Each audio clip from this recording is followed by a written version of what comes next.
So I'm asking the Minister today, the Deputy Leader of the House, and I notice it's not a Deputy, it's not a Minister from the Scotland Office, because, of course, there are no junior ministers for the Scotland Office.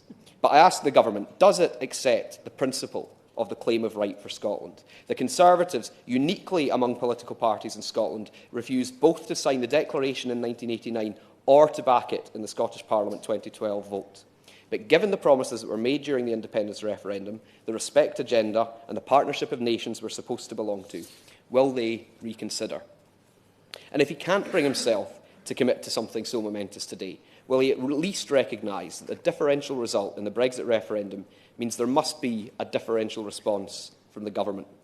Will the Government consider seriously any proposals that come forward from Scotland, whether that might be about participation in Erasmus or the Horizon 2020 programme, or more fundamentally in efforts to build a coalition that protects the UK's membership of the European single market?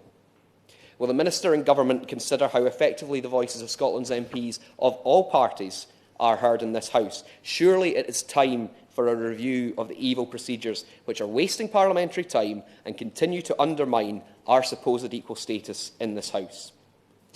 There might be parallels between the prevailing political and economic situation in 1989, but this is 2016. Scotland's voice is not only articulated here at Westminster but by members of Parliament, but in a modern, vibrant and diverse Parliament at Holyrood.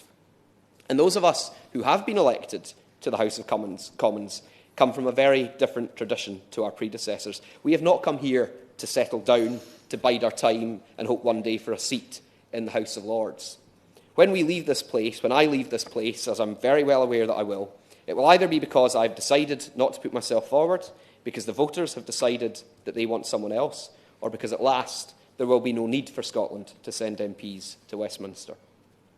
In the SNP, we make no secret of the fact that we think the form of government best suited to the needs of Scotland is an independent form of government. In the words of our party constitution, the restoration of Scottish national sovereignty by restoration of full powers to the Scottish Parliament, so that its authority is limited only by the sovereign power of the Scottish people to bind it with a written constitution and by such agreements as it may freely enter into with other nations or states or international organisations for the purpose of furthering international cooperation, world peace and the protection of the environment. But we also recognise that we have a job to do in persuading a majority of our fellow citizens of that case, which is why the second clause of our Constitution is simply the furtherance of all Scotland's interests.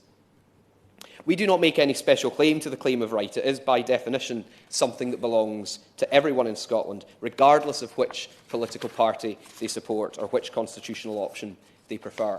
But it encapsulates the right to decide and the right to keep deciding the best form of governments for their needs and for the time we live in.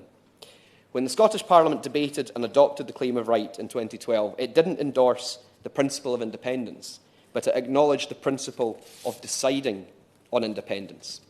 So the claim of right is not an historical, or not just an historical document or scholarly debating point. It is a fundamental principle on which our democracy rests. And if the UK government is serious about maintaining the present union as a partnership of equals, it needs to understand this.